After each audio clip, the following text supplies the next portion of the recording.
Buenos días, mi nombre es André Contreras y en conjunto con mis compañeros Erika Domínguez, Luis Vivas y Eduardo Moriño, vamos a presentar nuestro seminario de hernias y eventación para el Servicio de Cirugía 1 del Hospital Universitario de Caracas. Antes de explicar en profundidad lo que son las hernias inguinales y eventraciones, vamos a realizar un recuento anatómico de las regiones abdominal e inguinal. En cuanto al abdomen, esta es una región anatómica comprendida entre el tórax y la pelvis y se encarga de dar sostén, protección y estructura a los órganos abdominales. Esta se va a encontrar delimitada en dirección superior por lo que es los arcos costales, en dirección inferior por el anillo pélvico, en dirección posterior por la columna vertebral y en dirección anterior por la pared abdominal anterior, la cual va a estar constituida por músculos y estructuras fibroaponeuróticas que en su mayoría van a estar formadas por las aponeurosis de los músculos que componen la pared abdominal anterior, que desde lo más superficial a lo más profundo vamos a encontrar el recto del abdomen, el músculo oblicuo externo, el músculo oblicuo interno y el más profundo de todos, el músculo transverso del abdomen. Acá podemos observar una serie de disecciones de la pared abdominal anterior por planos, siendo esta que estoy señalando en este momento la disección más superficial y en la cual vamos a encontrar desde lo más superficial a lo más profundo la piel, por debajo de la piel, la fascia superficial del abdomen, por debajo de esta fascia vamos a encontrar el tejido celular subcutáneo, el cual va a tener dos porciones, una más superficial que está representada por la fascia de Camper y por debajo de la fascia de Camper vamos a encontrar el estrato membranoso del tejido celular subcutáneo, también conocida como fascia de escarpa.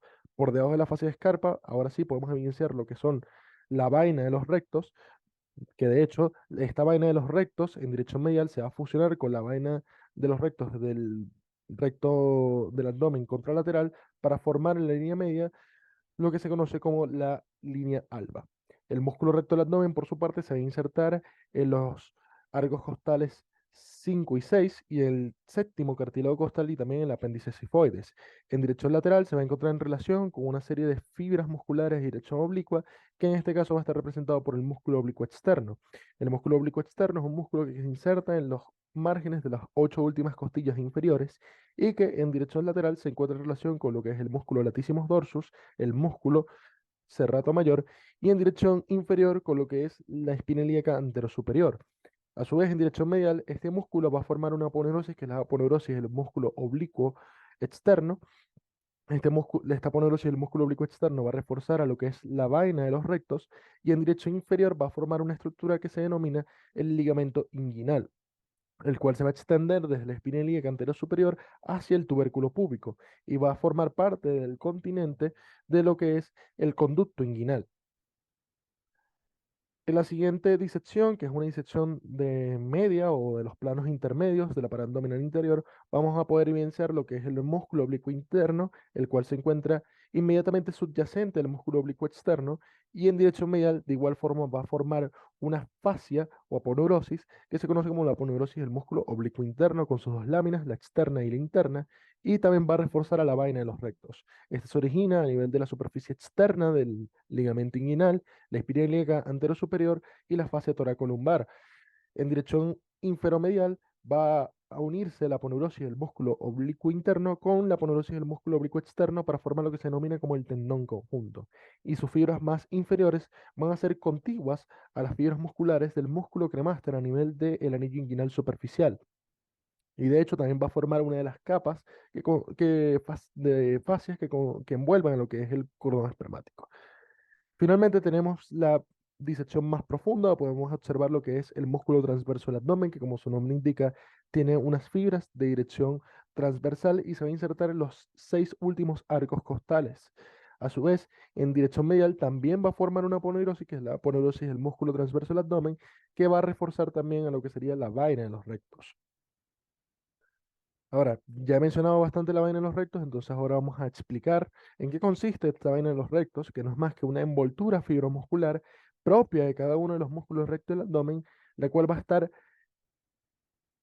reforzada por una serie de aponeurosis de los músculos que comprenden la pared abdominal anterior. A su vez, en dirección medial, las fibras de una de las vainas de uno de los músculos rectos se va a fusionar con las fibras de la vaina de los rectos del músculo contralateral para formar lo que se denomina la línea alba, como bien ya lo expliqué.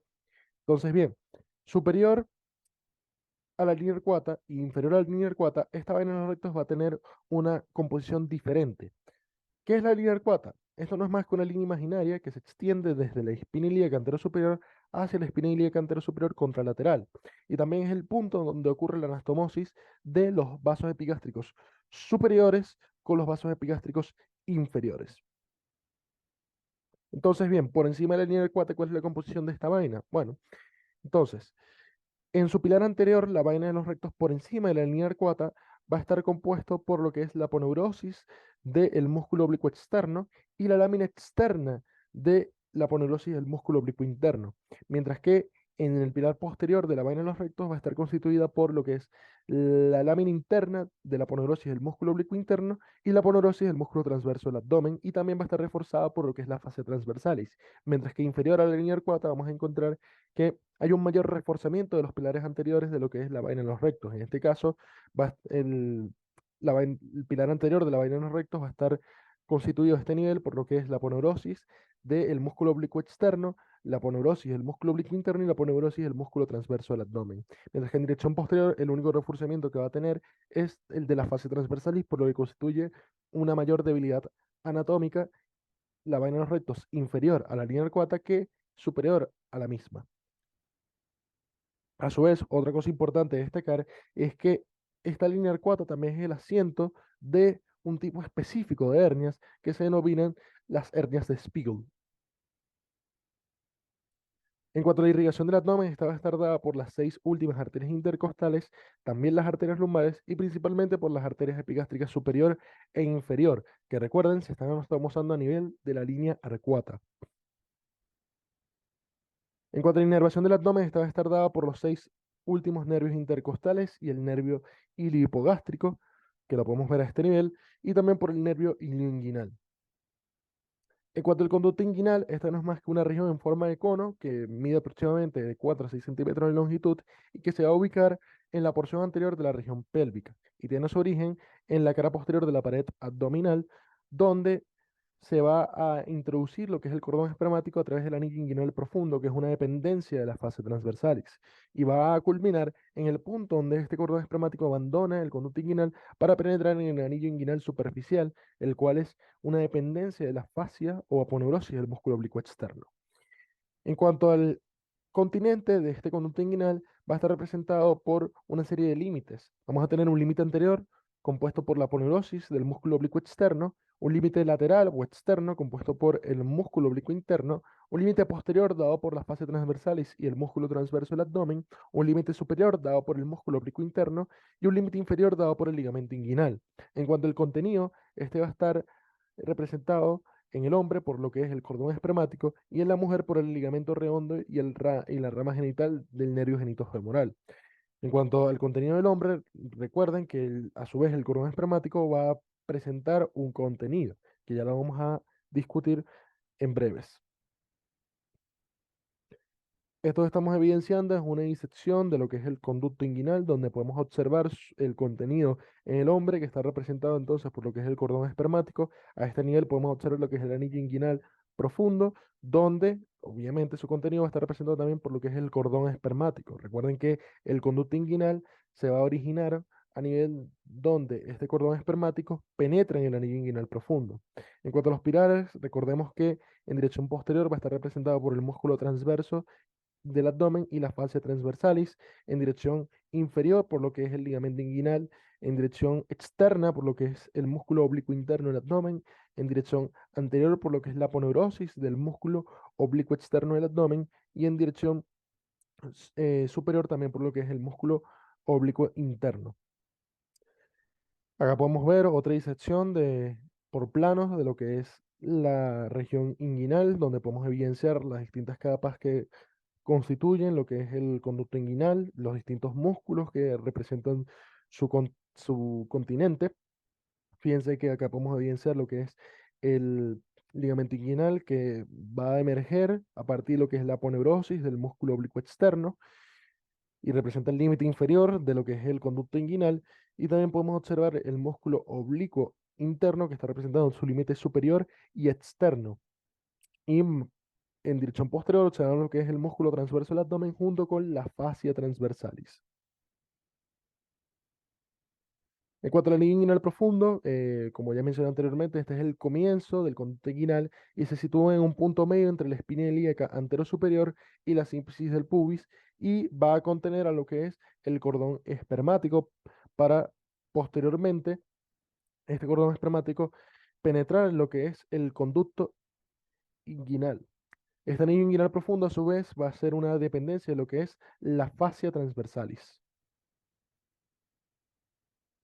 En cuanto al anillo inguinal superficial, esta va a ser una abertura en forma de triángulo que representa el final del conducto inguinal y que se va a situar por encima del pubis y se abre en la aponeurosis del músculo oblicuo externo, que de hecho, esta va a ser a su vez una dependencia de esta aponeurosis. Es decir, es esta aponeurosis quien va a formar el anillo inguinal superficial y es el punto donde donde el cordón espermático abandona entonces el conducto inguinal. En cuanto al cordón espermático, está formado por las estructuras que van a pasar entre las cavidades abdominopélvicas y los testículos, y va a presentar tres capas de fascia que van a envolver a esta estructura y a las estructuras que a su vez este va a contener. En cuanto a estas tres capas de fascia van a estar representadas por una fascia espermática externa, la fascia cremastérica y la fascia espermática interna. La externa va a ser una dependencia de la aponeurosis del músculo oblicuo externo. La media o la cremastérica va a estar dada por el músculo oblicuo interno, o que a su vez se continúa, como recordarán, sus fibras más inferiores con lo que es el músculo cremaster. Entonces podría decirse que es una dependencia indirectamente del músculo oblicuo interno, y la fascia más interna o la fascia espermática interna, que es una dependencia de la fascia transversalis. A su vez, este va a presentar un contenido, el cual va a estar a su vez representado por el conducto deferente, la arteria del conducto deferente, la arteria testicular, el plexo venoso pampiniforme, las arterias y venas cremastéricas, el ramo genital del nervio genitofemoral y el proceso vaginal, que representa un vestigio de una comunicación que durante el desarrollo intrauterino existe para permitir el paso de los testículos y estructuras como el gubernáculo hacia la bolsa testicular,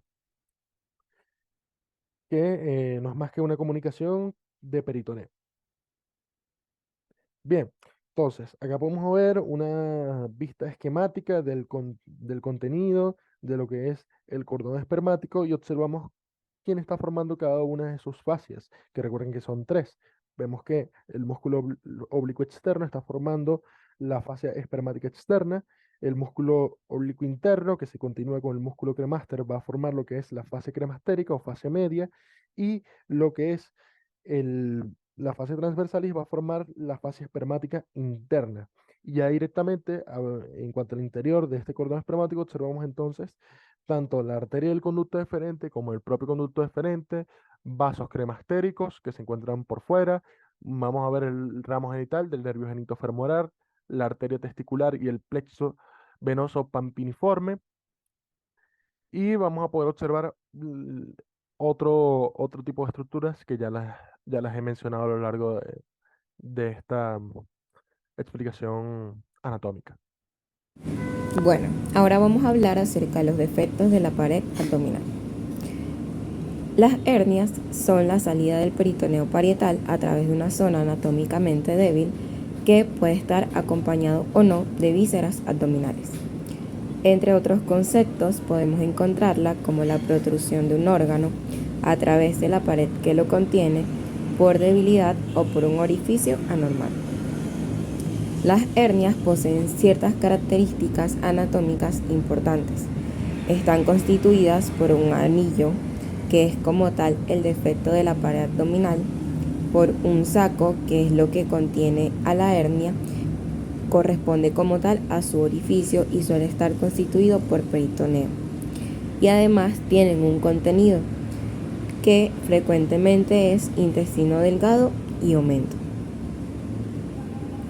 Las hernias podemos clasificarlas según su localización en hernias inguinofemorales, hernias ventrales, hernias posteriores y hernias pélvicas. Esta sería su clasificación topográfica. Podemos también clasificarlas según su origen o aparición en hernias primarias y hernias secundarias. Las hernias primarias tienen su causa en una debilidad de los músculos del abdomen, mientras que las hernias secundarias aparecen luego de una debilidad causada. En las etiologías tenemos que pueden ser adquiridas o congénitas, siendo una hernia congénita aquella que se da por un mal desarrollo, por la persistencia de un mal desarrollo embrionario, y adquirida porque tenemos la debilidad en la pared o el orificio normal, que con el paso del tiempo la presión constante hace que ceda y se produzca la hernia. Según su evolución o según la condición de la hernia, también podemos clasificarlas en no complicadas y complicadas. En las no complicadas la vamos a clasificar según si es reductible o no. Para decir que una hernia es reductible, se realizan ciertas maniobras donde se trata de que ésta vuelva a su lugar normal. Si es capaz de hacerlo, se dice que la hernia es reductible, y si no, es irreductible. Además, las hernias reductibles pueden ser coercibles o no coercibles. Una hernia coercible es aquella que luego de haber hecho las maniobras de reductibilidad se mantiene en su sitio cuando el paciente no ha realizado ningún tipo de esfuerzo. Sin embargo, es incoercible cuando luego de las maniobras de reductibilidad vuelve a producirse inmediatamente. Entre las hernias complicadas tenemos a las hernias encarceladas y a las hernias estranguladas. Se dice que una hernia es encarcelada cuando el anillo, que ya vimos que era como tal el defecto en la pared, se fibrosa y por lo tanto el contenido de la hernia no puede devolverse a su lugar de origen, entonces es una hernia irreductible y encarcelada. Tenemos también a hernias estranguladas, que es cuando hay una interrupción del flujo sanguíneo del órgano que contiene, y suele ser una manifestación importante que debe atenderse rápido porque se puede, por la isquemia que produce en el órgano herniario. Y también pueden haber hernias atascadas, que es cuando el contenido se vuelve muchísimo mayor que el tamaño del anillo y por lo tanto tampoco es capaz de pasar y de reducirse. Aquí hay algunos ejemplos. Tenemos a la hernia diafragmática como una hernia congénita, a una hernia lumbar como hernia posterior, a una hernia perineal como una hernia pélvica, y en la última imagen vemos lo que sería una hernia atascada y una hernia estrangulada, en las cuales hay cambio de coloración por la interrupción del flujo sanguíneo. ¿Cuáles son los factores etiológicos de las hernias? Bueno, hay factores congénitos, factores precipitantes y contribuyentes.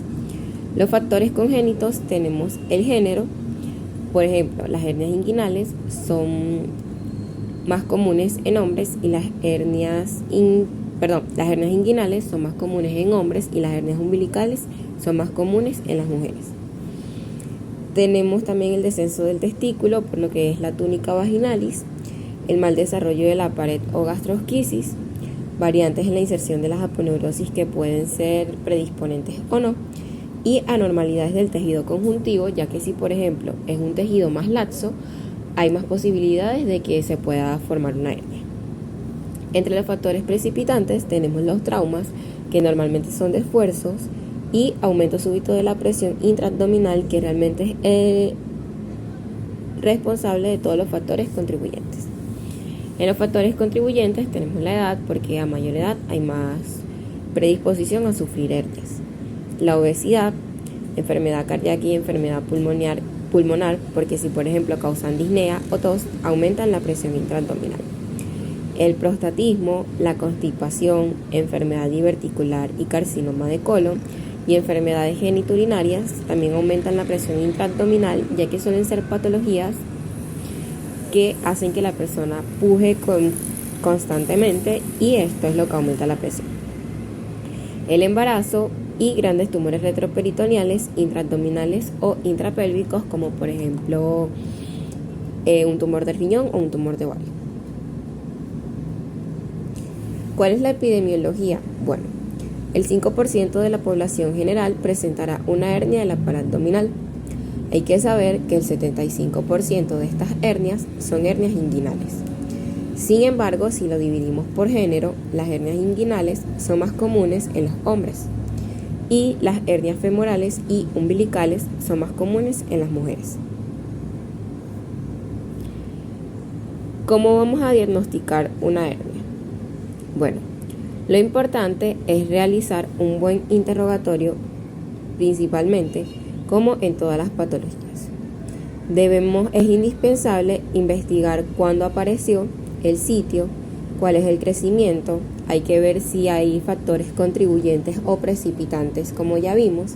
Hay que ver los concomitantes y, por supuesto, es importante conocer la ocupación de la persona, ya que si son ocupaciones donde se realicen esfuerzos muy fuertes, esto puede predisponer a sufrir hernias. Se deben de también determinar factores básicos que son los que caracterizan a la hernia, donde vamos entonces a ver si es una tumoración blanda que aparece en zonas anatómicas débiles, que aumente con el esfuerzo y que disminuya con el reposo. Luego vamos entonces a proceder con nuestro examen físico, comenzando por nuestra inspección, donde vamos a tener al paciente de pie para poder ubicar cuál es el sitio, cuál es el tamaño, la forma de la hernia, cuál es el estado de la pared que la cubre, si la hernia se puede mover, si se impulsa con el esfuerzo, y luego se recomienda realizarse toda esta inspección de nuevo, pero con el paciente acostado. Porque, por ejemplo, si es una hernia ventral, hay que examinar al paciente acostado. Luego, entonces seguimos con la palpación. Normalmente, la hernia con su contenido crece y transmite un impulso que es palpable cuando el paciente hace un esfuerzo o cuando tose. Entonces se van a realizar maniobras de palpación donde se le pida al paciente que haga este tipo de actividades.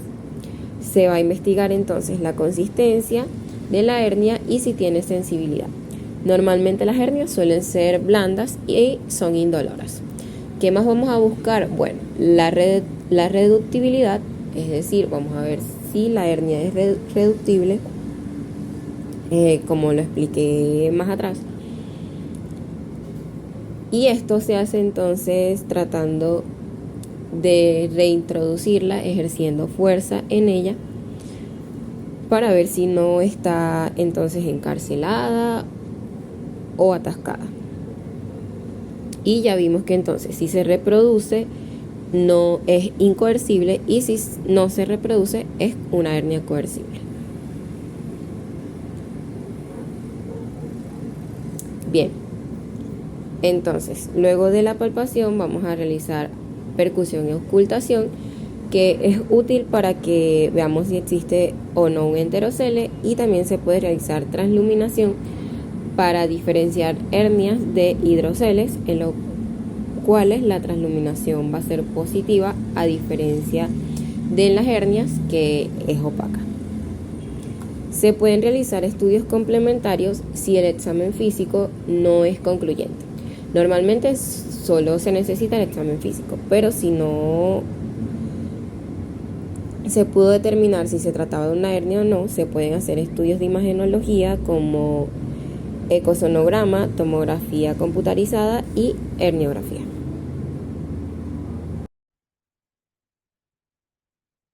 En cuanto a las hernias inguinales, estas las podemos clasificar como indirectas, directas y femorales. Esto con base al sitio de herniación con respecto a las estructuras circundantes. Algunos datos a tomar en cuenta sobre las hernias inguinales es que representan el 75% de las hernias de pared abdominal anterior.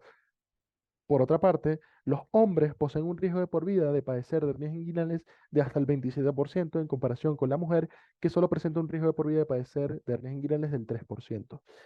A su vez, desde el punto de vista quirúrgico, la mayoría de reparaciones quirúrgicas, concretamente el 90% de las reparaciones quirúrgicas de hernias inguinales, se van a producir en los hombres y solo el 10% se va a producir en la mujer. Ahora, hablando en detalle sobre cada uno de los tipos de hernias inguinales, tenemos que las hernias inguinales directas van a protruir hacia la línea media en relación con los vasos epigástricos inferiores o mediales a los vasos epigástricos inferiores a través del triángulo de Hesselbach, la cual es una estructura que va a estar delimitada por una base compuesta por el ligamento inguinal, un borde externo representado por los vasos epigástricos inferiores y un borde interno representado por el borde externo del recto del abdomen. Mientras que las hernias inguinales indirectas van a protruir por fuera de los vasos epigástricos inferiores a través del anillo inguinal profundo, recordando que es una dependencia de las fases transversales. Y luego tenemos la hernia femoral que va a protruir a través del anillo femoral. En cuanto a la clasificación de las hernias inguinales, vamos a tener la clasificación de Nijus, que toma como criterios base el tamaño, la ubicación y el tipo de hernia inguinal. Esto lo podemos dividir en cuatro tipos, el tipo 1, 2, 3, que se puede dividir a su vez en tipo 3A, 3B y 3C, y el tipo 4. El tipo 1 es básicamente una hernia inguinal indirecta con un anillo inguinal profundo normal, y es común que se produzca en lactantes, niños y adultos pequeños. La tipo 2 es una hernia inguinal indirecta donde hay agrandamiento del anillo inguinal profundo. La tipo 3A es una hernia inguinal directa de cualquier tamaño. La tipo 3B es una hernia inguinal indirecta que ha alcanzado la pared inguinal posterior. Acá también vamos a incluir a las hernias por deslizamiento, que es básicamente una hernia donde parte de la pared del saco herniano está compuesta por la pared de una víscera intrapélvica o intraabdominal, como puede ser la vejiga o el colon. A su vez vamos a tener que se incluyen también las hernias en pantalón, que son básicamente dos hernias que se están produciendo al mismo tiempo, por eso se le denomina en pantalón. Y tenemos la tipo 3C, que es la hernia femoral, y la tipo 4, que es una hernia recurrente. En cuanto a la fisiopatología de las hernias inguinales, estas pueden ser adquiridas o congénitas, adquiridas porque son causadas por factores modificables como son la obesidad, el ejercicio extenuante, el EPOT, el tabaquismo, que son básicamente factores que aumentan la presión intraabdominal. Luego tenemos causas congénitas, como pueden ser el conducto vaginal permeable, que recuerden que se produce porque hay un defecto en el cierre de la comunicación entre el peritoneo y el conducto inguinal que se tiene durante la semana 36 a 40 del ciclo de vida intrauterino para permitir el paso del escroto y estructuras como el gubernáculo desde la pared abdominal hacia el saco escrotal. Y de hecho, en condiciones fisiológicas vamos a encontrar un vestigio de esta comunicación conocido como el proceso vaginal. Por otra parte, vamos a tener algunas colagenopatías congénitas que son causa de hernias inguinales, como pueden ser la osteogénesis imperfecta, como veremos más adelante, y se ha asociado que los antecedentes familiares predisponen a un riesgo de padecer de hernias inguinales de hasta 8 veces mayor que en condiciones normales. Acá podemos ver algunos ejemplos de causas o de la génesis de hernias inguinales, como ya mencioné, la tos, el EPOT, la obesidad, el aumento de la presión intraabdominal producto del estreñimiento, el embarazo, la citis, entre otras, y algunas congénitas que mencioné, como pueden ser las colagenopatías congénitas, en las cuales incluimos la síntesis defectuosa de colágeno tipo 1 y también antecedentes familiares. En cuanto a las colagenopatías relacionadas con la génesis de hernias inguinales, tenemos, como ya mencioné, la osteogénesis perfecta, el síndrome de Ehlers-Danlos y el síndrome de Marfan, entre otros. En cuanto al diagnóstico de las hernias inguinales, vamos a tener el ABC, es decir, anamnesis, examen físico y complementarios. En cuanto a la anamnesis, vamos a tener el dolor inguinal, que es importante preguntar si se trata de un dolor como presión, es decir, una sensación de pesatez en la región inguinal, un dolor agudo localizado que puede darnos una indicación de que hay un daño de alguno de los nervios que se ubica a nivel de la región inguinal, como puede ser el nervio ilipogástrico, el nervio cutáneo femoral lateral, entre otros, y dolor neurógeno en caso de que haya daño de alguna estructura visceral, produciendo un dolor urente y mal localizado. Y también si hay cambios en hábito intestinal y sintomatología urinaria que se pueden producir principalmente cuando hay presencia de una hernia por deslizamiento. Al igual que es importante preguntar antecedentes como familiares de hernias inguinales, antecedentes como la presencia de colagenopatías congénitas, como la osteogénesis imperfecta o el síndrome de Ehlers-Danlos. También es importante preguntar acerca de tabaquismo, obesidad, entre otros. Y en cuanto al examen físico, es importante explorar al paciente de pie para aumentar la presión intraabdominal. Lo primero que se realiza es la inspección de la región inguinal para poder ver si se evidencia alguna masa a nivel de esta región. Posteriormente se realiza la palpación, avanzando el dedo índice a través del escroto para palpar lo que es el anillo inguinal superficial y se utiliza la maniobra de Valsalva para sensibilizar esta palpación del anillo inguinal superficial. A su vez, existen maniobras para poder diferenciar lo que es una hernia inguinal directa de una hernia inguinal indirecta, como es la prueba de oclusión inguinal, donde con un dedo se va a ocluir el anillo inguinal profundo, mientras que a la vez se le pide al paciente que tosa, de manera que si se siente un impulso controlado, se trata de una hernia inguinal directa, y si se siente un impulso constante, se trata de una hernia inguinal indirecta. A su vez, es importante durante la palpación eh, evidenciar si la hernia es reducible o si por el contrario no es reducible, puesto que esto es importante a la hora de, si es de que se produzca una encarceración de la hernia. A su vez, tenemos los estudios complementarios como son la ecografía, la resonancia magnética y la tomografía computarizada. Más que todo se realiza ecografía para poder diferenciar si se trata de una hernia inguinal directa o se trata de una hernia inguinal indirecta. Para esto se toman en cuenta algunas estructuras como son los vasos epigástricos inferiores y si la protrusión es medial a los vasos epigástricos inferiores, se trata de una hernia inguinal directa y si es lateral a esto, se trata de una hernia inguinal indirecta. Esta presenta una sensibilidad del 86% y una especificidad del 77%. Por otro lado, la resonancia magnética solo se realiza cuando no se obtiene un resultado concluyente con el examen físico y la ecografía, y esta presenta una sensibilidad del 95% y una especificidad del 96%, mientras que la tomografía computarizada presenta un 80% de sensibilidad y un 65% de especificidad. Acá podemos observar unas imágenes ecográficas de la región inguinal para poder diagnosticar hernias inguinales. Acá podemos observar una hernia inguinal directa que está, puesto que la protrusión, que la podemos evidenciar acá marcada con las flechas, se está realizando en dirección medial a los vasos epigástricos inferiores. Y mientras que en la imagen de la derecha podemos observar lo que es una hernia inguinal indirecta, puesto que la protrusión se está realizando lateral o por fuera de los vasos epigástricos inferiores.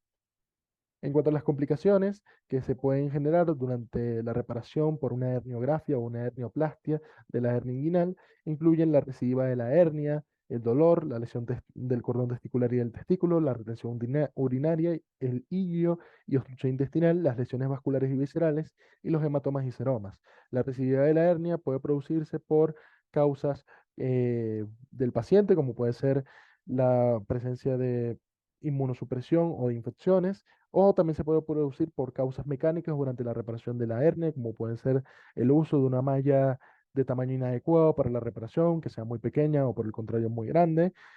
También el uso de técnicas a tensión durante la reparación de la hernia.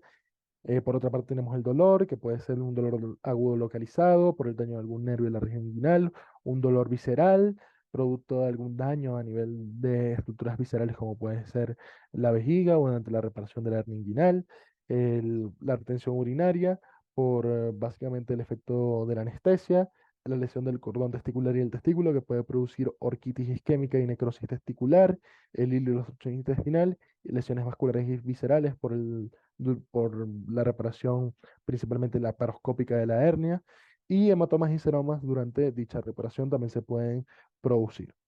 Vamos a continuar hablando sobre las hernias femorales o hernias crurales. Las hernias femorales son aquellas que salen por el canal femoral y dependen para su desarrollo de algún defecto en la fascia transversal y en el triángulo femoral. El saco peritoneal de la hernia va a pasar por debajo del ligamento inguinal y se va a colocar medialmente a la vena femoral y lateralmente al ligamento lacunar. El saco resultante tendrá un cuello muy estrecho, pero una vez que entra el muslo adopta proporciones mayores en el tejido conjuntivo laxo. Las hernias femorales son difíciles de diagnosticar debido a la forma infundibular del canal femoral, lo que permite la salida de una pequeña porción del continente que es difícil de apreciar al examen físico, y esto hace que se compliquen con una mayor frecuencia. En relación a la epidemiología de las hernias femorales, estas suelen ser consideradas una entidad separada de las hernias inguinales, pero en realidad estas son una forma de herniación inguinal directa. Este tipo de hernia es poco frecuente y representa aproximadamente el 2.5% de todas las hernias inguinales. Esta se presenta principalmente en mujeres, con una prevalencia de mujeres a hombres de 4:1, pero se presenta principalmente en la anciana multípara. Esto debido a que el anillo femoral en la mujer es relativamente más ancho que en los hombres, y este diámetro aumenta en el embarazo debido a los cambios físicos y hormonales. El contenido más frecuente dentro del saco herniario de la hernia femoral son las asas intestinales, el epiplón y la grasa preperitoneal. Otras estructuras abdominales, como lo son el apéndice, la vejiga, divertículos de Meckel y los órganos ginecológicos, son extremadamente raros e inusuales. La hernia femoral encarcelada con ovario como contenido es una condición extremadamente rara en la mujer adulta. Sin embargo, la mayoría de los casos pueden ocurrir en niñas y con frecuencia este se asocia a defectos congénitos en los genitales. Aproximadamente el 10% de las mujeres y el 50% de los hombres que presentan una hernia femoral tienen o van a desarrollar alguna hernia inguinal. En relación con la etiología, la hernia femoral o la hernia crural se va a producir por un defecto en la fascia transversalis debajo del ligamento inguinal. La causa de la hernia crural es desconocida, pero esta se ve favorecida por un incremento de la presión intraabdominal, lo que genera un exceso de la presión de la grasa preperitoneal sobre el anillo femoral. Esto va a estar asociado a la debilidad adquirida de la pared abdominal en los adultos y la incidencia de la misma va a aumentar con la edad debido a la atrofia que sufre el tejido que ocupa el canal femoral. Existen ciertos factores predisponentes para el desarrollo de una hernia femoral. Dentro de estos se encuentran factores generales como van a ser la edad, la falta de ejercicio físico, el embarazo múltiple y todas aquellas circunstancias que van a generar un aumento de la presión intraabdominal, como por ejemplo condiciones como la enfermedad pulmonar obstructiva crónica, la tos recurrente, el estreñimiento, el prostatismo, debido al esfuerzo que se genera al defecar o orinar respectivamente. También condiciones como esfuerzos al levantar objetos pesados, en cirrosis con ascitis y alteraciones del estado nutricional. Vamos a hablar sobre las manifestaciones clínicas. Bueno, cuando el saco herniario de peritoneo desciende a través del canal femoral, su trayecto caudal va a ser interrumpido por la vaina femoral y por la anastomosis de la vena safena con la vena femoral. En consecuencia, el saco herniario gira hacia adelante y hacia arriba, y a menudo se refleja justo por debajo del ligamento inguinal. Esto explica la dificultad en distinguir una hernia femoral de una hernia inguinal directa o indirecta. La hernia femoral casi siempre aparece como una masa irreductible de tamaño aproximado a una nuez, es decir, de aproximadamente 5 centímetros, y se va a encontrar localizada en la base interna del triángulo femoral o el triángulo de Scarpa. Las hernias femorales van a ser el doble de frecuentes del lado derecho que en el lado izquierdo, debido a que el colon sigmoides tapa el canal femoral izquierdo. En relación a las complicaciones, las hernias femorales tienen una tasa de complicaciones asociadas al encarcelamiento mayor en comparación con otras hernias abdominales. Esto debido a la rigidez de la entrada del canal femoral que pone a estos pacientes en un riesgo particularmente alto de estrangulación. El riesgo de estrangulación de la hernia femoral es aproximadamente 22% en los primeros 3 meses de desarrollo de la hernia y en 45%, de 45% a los 2 años. La hernia femoral encarcelada conlleva una mortalidad importante debido a que estas en un principio se desarrollan sin obstrucción intestinal y con manifestaciones locales mínimas, hasta que posteriormente el nudillo intestino delgado atrapado se gangrena, lo que contribuye a que se retrase el diagnóstico. De igual manera podemos observar que un soplo sobre la vena femoral va a indicar que la hernia femoral adyacente va a estar estrangulada. El diagnóstico diferencial de las hernias femorales se tiene que hacer principalmente con las hernias inguinales. Para esto trazamos una línea desde la espina ilíaca anterosuperior hasta la sínfisis del pubis. Todas aquellas hernias que nazcan por debajo de esta línea, que se le llama línea de Malgame, son crurales, y las que nacen por arriba de las mismas van a ser inguinales. La hernia inguinal también presenta una impulsión amplia en la tos, mientras que la hernia crural, la impulsión es casi imperceptible en la tos. De igual manera, la hernia inguinal va a ser más reductible que la crural. Ahora vamos a hablar sobre las hernias umbilicales. Las hernias umbilicales son un defecto del cierre de la fascia abdominal que permite la protrusión del contenido intestinal a través del anillo umbilical. Se han señalado dos tipos de hernias umbilicales, las congénitas y las adquiridas. Las congénitas son aquellas que aparecen desde el momento del nacimiento. Estas tienen una frecuencia de aproximadamente de 30 a 40% en los recién nacidos y su incidencia aumenta en niños de bajo peso al nacer. Por ejemplo, en los prematuros se presentan un 84% de los mismos. Sin embargo, las hernias congénitas tienen la tendencia a su cierre espontáneo dentro de los primeros 2 a 4 años de vida. Sin embargo, este cierre puede ser deficiente y puede manifestarse posteriormente en la vida adulta como una hernia adquirida. En relación a las hernias adquiridas, estas pueden presentarse de dos maneras. Pueden presentarse de forma de hernia umbilical o directa, y en forma de hernias paraumbilicales o indirectas. En relación a las hernias umbilicales directas, en estas ocurre una protrusión de todo el ombligo y es similar a la congénita, pero en las adquiridas se puede identificar una delgada capa aponeurótica que se encuentra formando parte del saco. En la hernia paraumbilical se observa una hernia, pero la cicatriz umbilical permanece en parte en su posición, es decir, esta se trata de una protuberancia herniaria a través de la línea alba, pero es adyacente a la cicatriz umbilical y no es inmediatamente en el ombligo. Esta suele presentarse por encima del mismo y más raramente por debajo del mismo. En relación a la epidemiología, la hernia umbilical corresponde entre el 6 al 14% de las hernias de la pared abdominal y esta es una patología muy común entre la quinta y la sexta década de vida. Esta puede presentarse también como un problema al nacer, pero el 90% de los casos se presenta como una hernia adquirida en la vida adulta, aunque esta se origina a partir de un cierre defectuoso de la cicatriz umbilical en los primeros días del nacimiento. Las mujeres son más afectadas que los hombres en una proporción de aproximadamente de 3 a 1.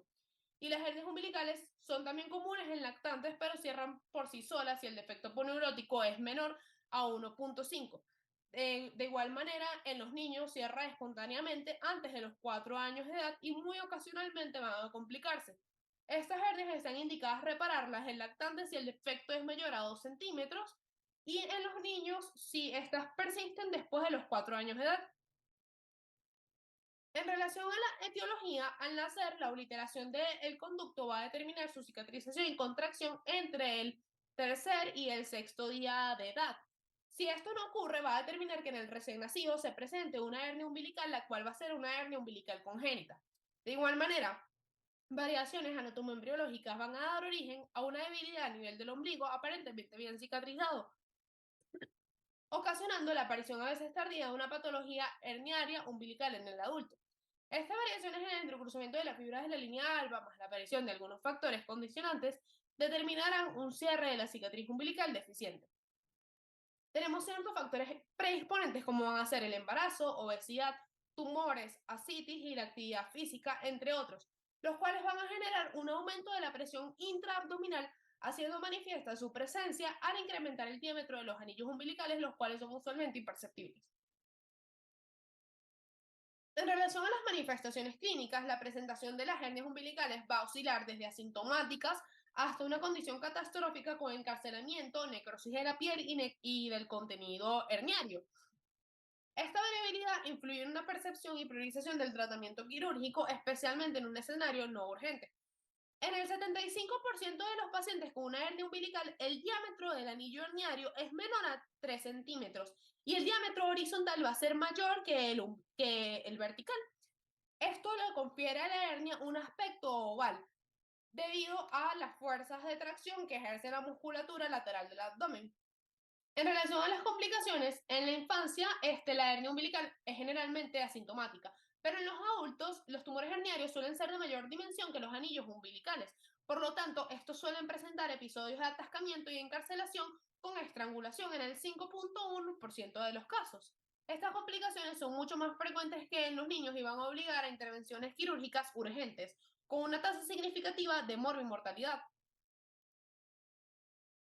Bueno, continuando con la ponencia y ya para culminar este tema de las hernias, quiero hacer un breve inciso, un breve resumen nuevamente, porque me parece que es fundamental que entendamos cómo está constituida todas estas capas de la pared abdominal para poder comprender realmente el porqué y la génesis de las hernias, al igual que es vital para el entendimiento eh, de ciertos procedimientos quirúrgicos, ¿no? Entonces recordemos que la primera barrera, nuestra primera barrera física que nos va a defender siempre va a ser la piel, seguida por el tejido celular subcutáneo, y luego vamos a conseguir lo que serían las aponeurosis de los músculos abdominales, como van a ser la aponeurosis del músculo oblicuo externo, el del oblicuo interno y de la del músculo transverso del abdomen. Seguidamente vamos a tener lo que sería la fascia transversal, la cual entre este y el peritoneo vamos a conseguir la fascia extraperitoneal y ya por último el peritoneo que está en comunicación con la cavidad abdominal o la cavidad peritoneal.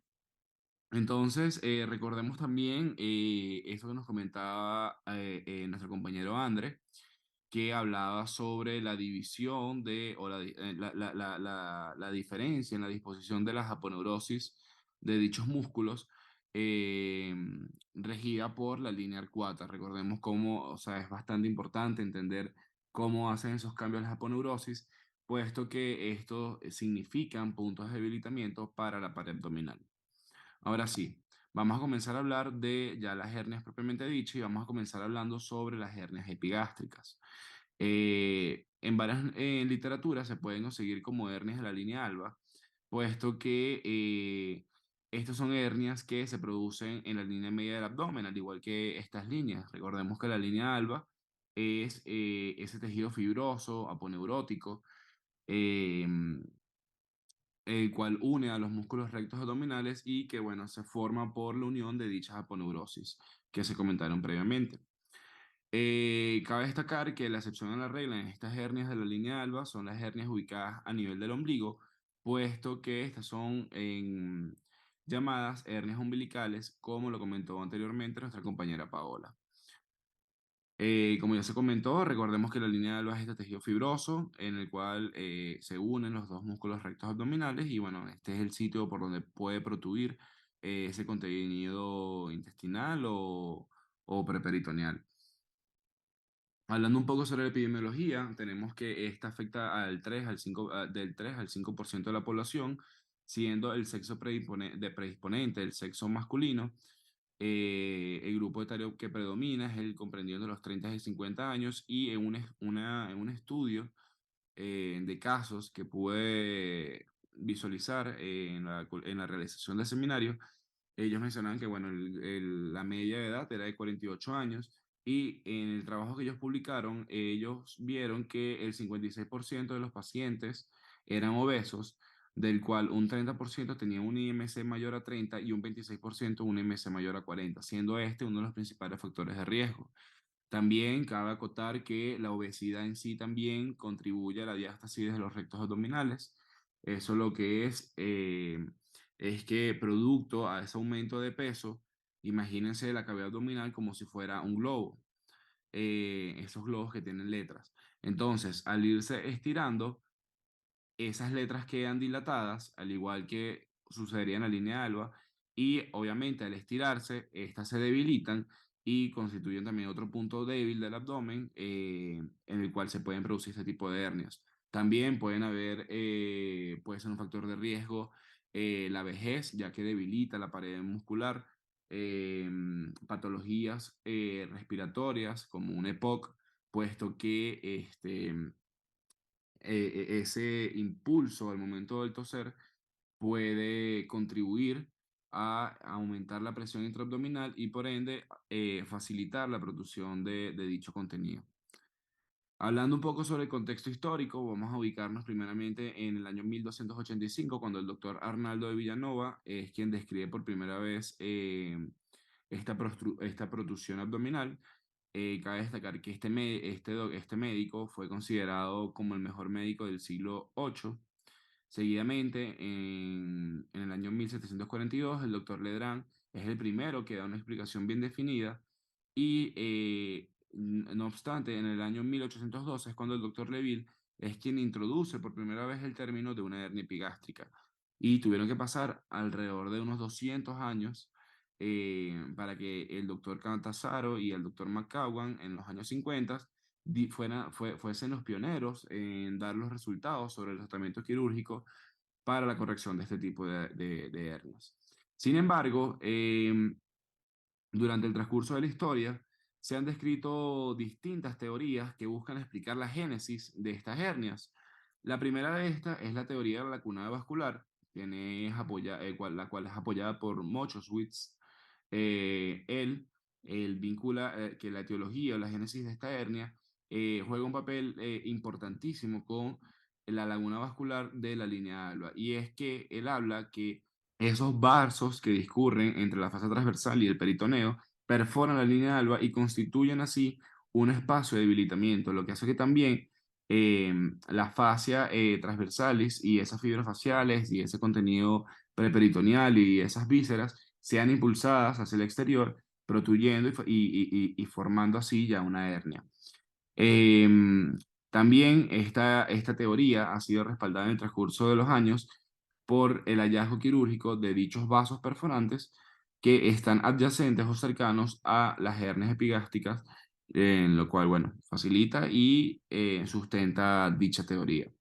Por otra parte, nos ubicamos en los años 70, cuando el doctor Omar Askar, en la Universidad del Cairo, publica un trabajo en el cual él menciona que hay diferentes patrones de decusación a nivel de la línea alba que son los predisponentes a la formación de dichas hernias.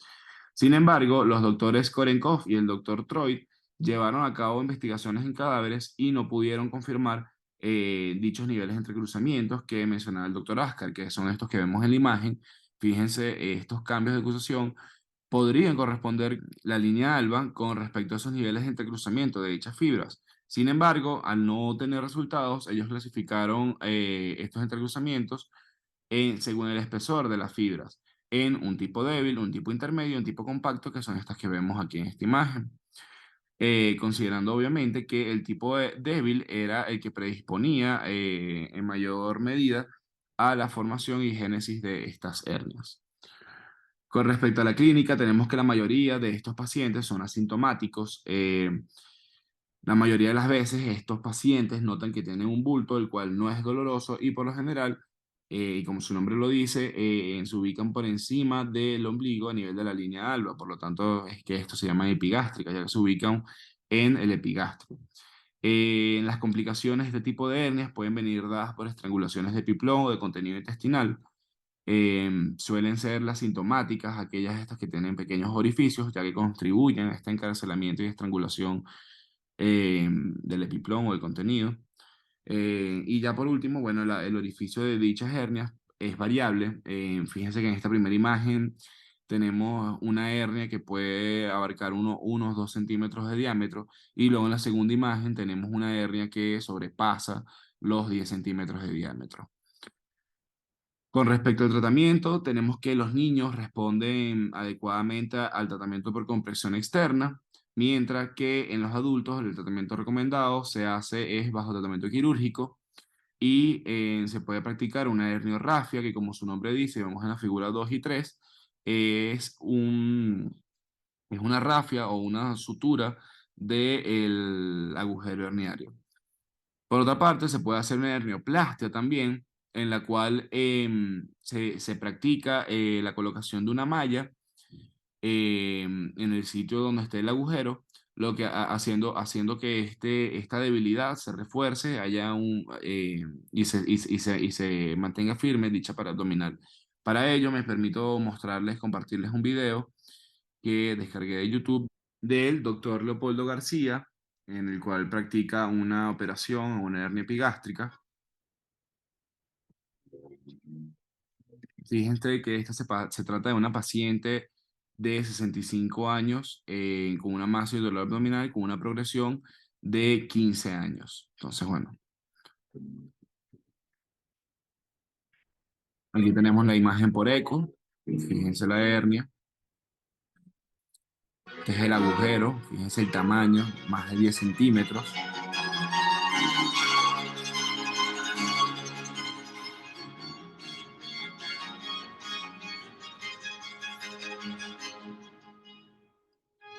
Aquí el cirujano está aplicando anestesia local en la zona donde practicará la incisión.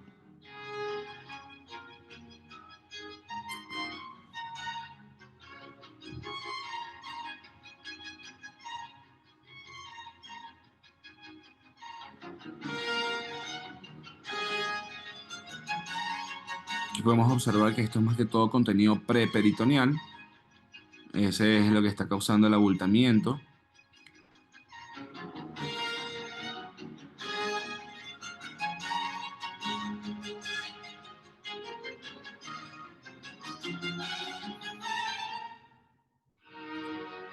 Aquí están resecando los bordes. Fíjense el agujero herniario, fíjense el tamaño que tiene.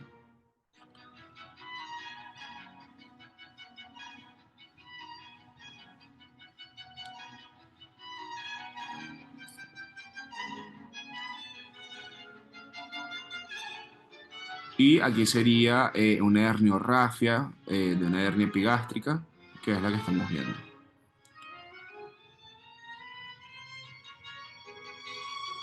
Con colocación de una malla, convirtiendo una herniorrafia con una hernioplastia.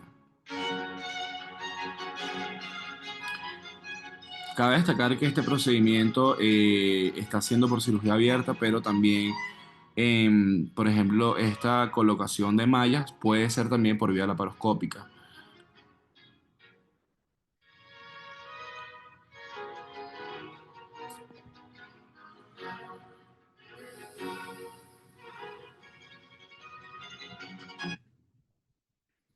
Entonces, bien, ahora siguiendo con el seminario, vamos a pasar a hablar de otro grupo de hernias que van a comprender las hernias de Spiegel. Las hernias de Spiegel se definen como aquella protrusión espontánea o traumática de grasa preperitoneal o de un saco peritoneal o contenido intestinal a través de un defecto en la aponeurosis de Spiegel. Remontándonos a un contexto histórico, tenemos que esto inicia en 1605, cuando el doctor Adrian van Spiegel es quien describe dicha hernia semilunar donde ocurre este tipo de defectos. Luego, en 1742, el doctor Henry Francois Ledrand es el primero en describir la rotura parietal espontánea de dicha línea. Luego, en 1921, el doctor Auch y el doctor Simon son los que localizan 58 casos y concluyen que la presión intraabdominal es fundamental como un agente causal en este tipo de hernias. Posteriormente, en 1816, el doctor Sir Astley Paston Cooper, el cual era médico del el rey George IV, rey de Inglaterra, fue el primero en proponer que los orificios de entrada de los vasos del aparato abdominal eran los sitios más frecuentes de las hernias, el cual fue el pionero y quien creó el origen de la teoría neurovascular. Recuérdense que se parece a la planteada en las hernias epigástricas con el tema de la lacuna vascular. Posteriormente, en los años 60, el doctor Raymond Reed, en Minnesota, en los años 60, publica 8 casos, en el cual él menciona que dicha teoría vascular de Cooper es poco satisfactoria para explicar el origen de estos efectos, ya que es muy raro encontrar dichos vasos que atraviesen el defecto y, por lo tanto, apoya la propuesta del doctor Zimmerman, que hablaba sobre el deterioro, que el deterioro del músculo transverso y oblicuo interno en esta región es la que conduce a la extrusión de grasa extraperitoneal como fase previa a la formación de una hernia, dando así la otra teoría, que es la teoría de la fasciculación músculo-aponeurótica. Hablando un poco sobre la epidemiología, esto es una hernia que es bastante infrecuente, representa del 0,1 al 2% de todas las hernias y las hernias de la pared abdominal. Tiene un predominio etario de 40 a 70 años con una media de 51 y es tan rara este tipo de hernia que en la literatura apenas solamente se han publicado 1000 casos de hernias de Spiegel. Eh, Aquí es importante que recordemos esto que nos comentaba Andri, que mencionamos al principio, que estaba mencionando hace unos minutos, que era esa división aponeurótica a nivel de la línea arcuata, de la línea imaginaria arcuata, en la cual estas aponeurosis por debajo de dicha línea pasan anterior al músculo recto abdominal. ¿Qué es lo que sucede? Que esto va a contribuir y va a formar una zona de debilitamiento en la cual comienza a eh, protuir y tender a ir hacia lo exterior, lo que sería la fascia transversal, la fascia preperitoneal, y bueno, ya comienza a protuir por esta zona el peritoneo y vísceras abdominales. Esto es lo que explica también por qué las hernias de Spiegel son mucho más frecuentes en la zona infraumbilical. Eh, por lo tanto, es importante saber que en dicha zona, las capas que vamos a conseguir va a ser en lo más interno, va a ser el peritoneo, seguido por la fascia transversalis, luego la aponeurosis del músculo oblicuo externo y ya por último la piel. Así que esos son los principales componentes que podemos conseguir en dicha hernia. Los límites que van a formar dicha zona la zona de debilitamiento van a ser medialmente, vamos a tener lo que sería el margen lateral de la lámina anterior de la vaina del músculo recto del abdomen. Luego, lateralmente, vamos a tener las fibras musculares del músculo oblicuo interno. Luego, superior, vamos a tener la parte lateral de la línea arcuata. E inferior y medial, vamos a tener los vasos epigástricos inferiores, que son estos que vemos aquí. Como ya mencionamos, ¿cuál es el contenido? El contenido es variable principalmente, pero bueno, podemos conseguir principalmente epiplón, intestino delgado, en colon sigmoides o ciego, dependiendo si es el lado derecho o el lado izquierdo. Podemos conseguir también, si es el lado derecho, podemos conseguir un apéndice. eh, y bueno, el ovario también. El orificio hernario suele ser pequeño, de tamaños inferiores a los 2 centímetros, el 75% de los casos. Este es ovalado y de bordes rígidos, eh, ya que recordemos la, el músculo ubicado en dicha zona, lo cual favorece que dichos bordes sean rígidos y por lo tanto se favorece a la posibilidad de que haya estrangulación de la hernia. Eh, esta hernia puede tener orificios variables, nuevamente, tanto así que, bueno, se han descrito defectos en dicha línea de Spiegel de hasta 10 centímetros de diámetro. Por ejemplo, con las clasificaciones de dicha hernia, se ha clasificado a dichas hernias en hernias de Spiegel superiores e inferiores, con respecto al origen de los vasos epigástricos inferiores. Em, por ejemplo, cuando se producen hernias por debajo de dichos vasos epigástricos, puede confundirse con hernias inguinales, por lo tanto, esto es un diagnóstico diferencial que debe plantearse el cirujano antes de realizar la operación. Con respecto a la etiología, bueno, se puede ver aumentos de cambio, a cambios de la presión abdominal, como lo puede ser patologías pulmonares, en la cual la tos aumenta dicha presión intraabdominal, favoreciendo a la producción de dicho contenido. Puede haber causas iatrogénicas, producidas por un cirujano durante un acto quirúrgico, el envejecimiento, por el debilitamiento de las bandas musculares y por defectos en la fascia de Spiegel, que eran las dos teorías que hablábamos, que era la teoría vasculonerviosa y la teoría de la fasciculación músculo-aponeurótica.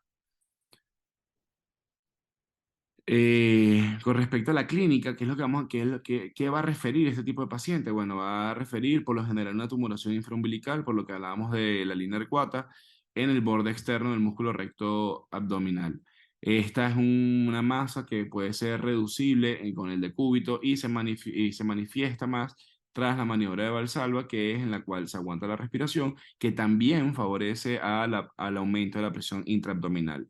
La característica de esta masa es que es blanda, es profunda, es difícil de delimitar con respecto al borde y tiene un componente laterocaudal que la hace difícilmente distinguible de una hernia inguinal, como mencionábamos anteriormente. El cuadro agudo se presenta principalmente por complicaciones locales, tanto es así que el 20-30% de estos casos manifiestan signos de estrangulación o de obstrucción intestinal. Ya por último les traigo un diagnóstico. Creo que de la mejor forma en la que podemos diagnosticar este tipo de hernias es mediante las tomografías. Y bueno, aquí les dejo estas dos imágenes de dos tipos de hernias para que quiero que me digan cuál es la hernia Spiegel y cuál es la epigástrica.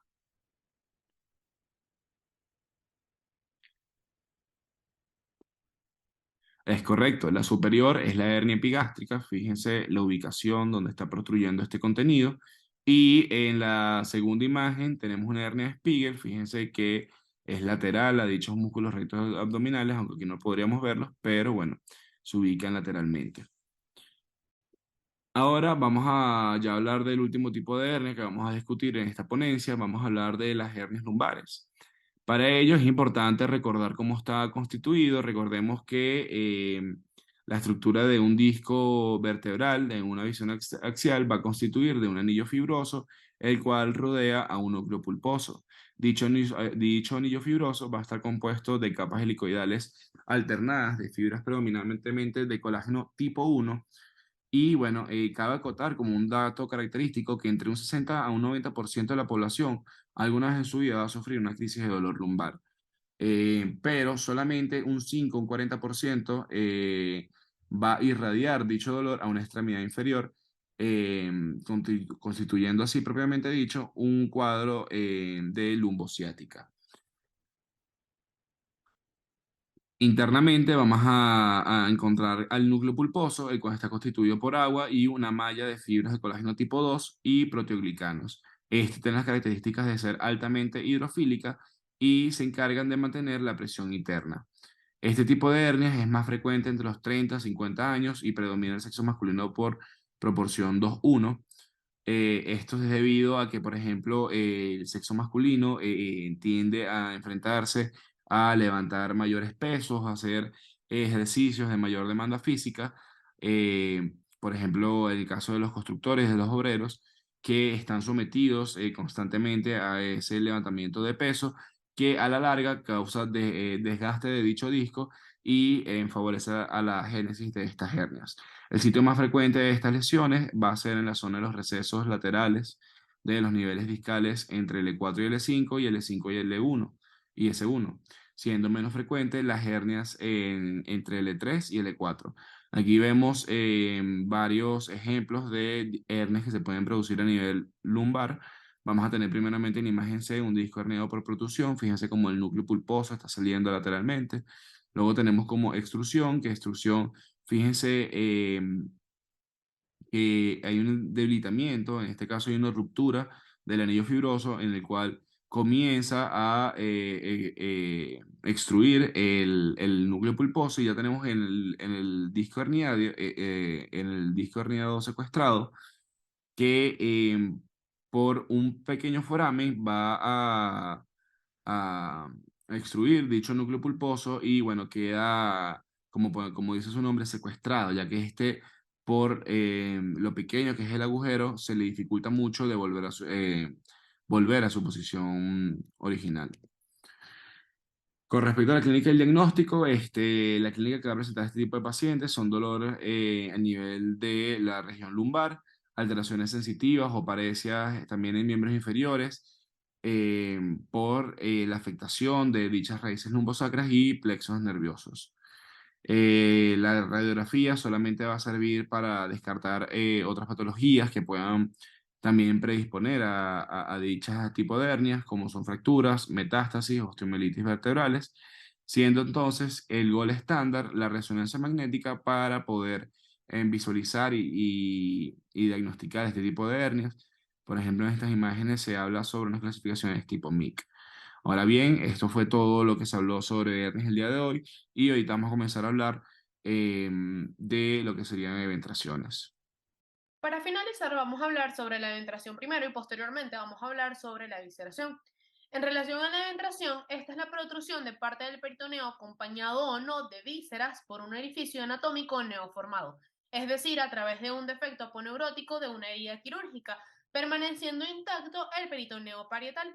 En relación a la etiología de la misma, esta es una complicación postoperatoria de etiología multifactorial que va a ocurrir cuando la cicatrización de la incisión quirúrgica resulta deficiente. Por lo tanto, se van a separar los bordes aponeuróticos y se va a generar un defecto de la pared abdominal por donde va a protruir el epiplón o un segmento intestinal cubierto por un saco peritoneal.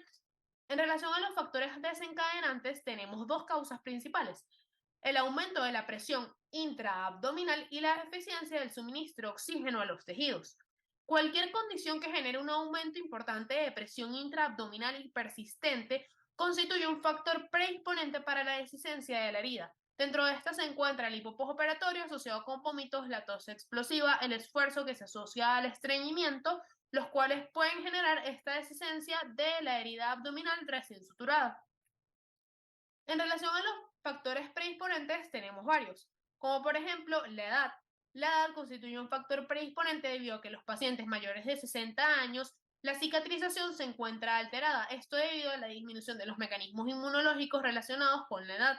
Tenemos también la infección, la sepsis, debido a que los pacientes con esta condición poseen una mala cicatrización por el estado catabólico, la hipoperfusión solar y el balance nitrogenado negativo, que esto va a predisponer a un defecto en el cierre y la aparición de la eventración.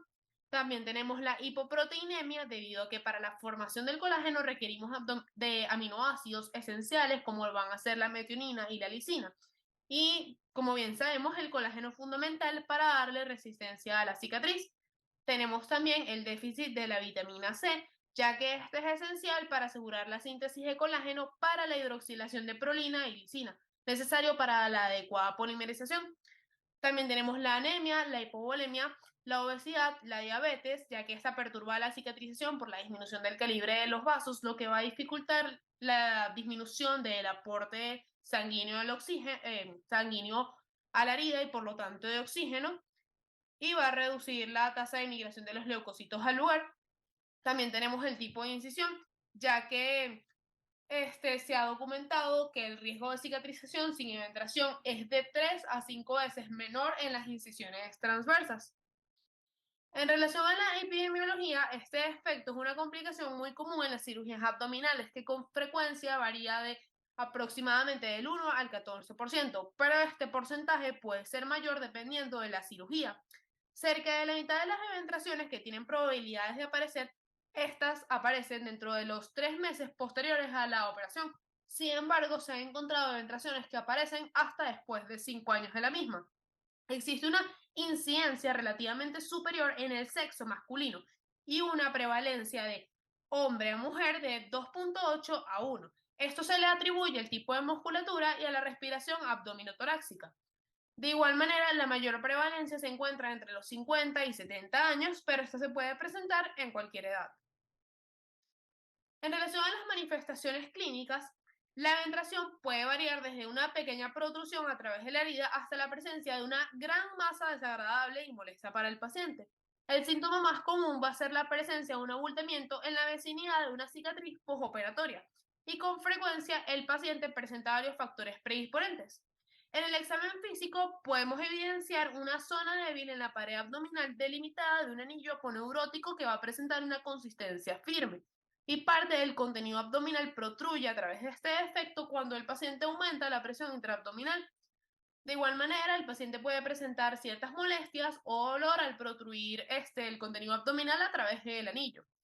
En los casos en los que el contenido del saco corresponde a las gasas intestinales, vamos a poder ocultar ruidos hidroaéreos sobre la ventilación. En relación a las complicaciones de la eventración, las más frecuentes son el atascamiento y la estrangulación. También podemos observar, pero con una mayor frecuencia, la ulceración de la piel, ubicada en la porción más prominente, producida por la presión que van a ejercer las vísceras sobre la cubierta cutánea. Ahora vamos a hablar sobre la visceración. La visceración es la salida de parte del contenido de la cavidad abdominal sin peritoneo parietal a través de una herida quirúrgica. Esta puede ser de dos tipos, puede ser cubierta, en la cual la piel se encuentra cerrada, o puede ser no cubierta, en la cual la piel se encuentra abierta con exposición de las vísceras abdominales. Esta es una complicación grave que se presenta luego de cualquier intervención abdominal, y la dehiscencia de la herida incluye todas las capas de la pared abdominal. Esta puede ocurrir a lo largo de toda la incisión o sobre una parte de la misma, protruyendo hacia el exterior las vísceras intraabdominales. Esta representa la dificultad de la herida postoperatoria para mantenerse anatómicamente aproximada por el tiempo suficiente para permitir una cicatrización eficiente y generalmente obedece un aumento brusco de la presión intraabdominal y en menor proporción un aumento de la presión intratorácica.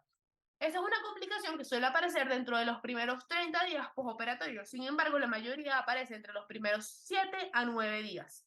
La complicación postoperatoria es evidente si se exterioriza el contenido abdominal. Sin embargo, también pueden presentarse ciertos signos de alarma, como van a ser el dolor agudo. Pero el signo más clásico es la salida de líquido cero sanguinolento a través de la herida quirúrgica. Las complicaciones más frecuentes van a ser hilo mecánico, infección de la pared, sepsis, fístulas intestinales y hemorragias. Gracias por su atención.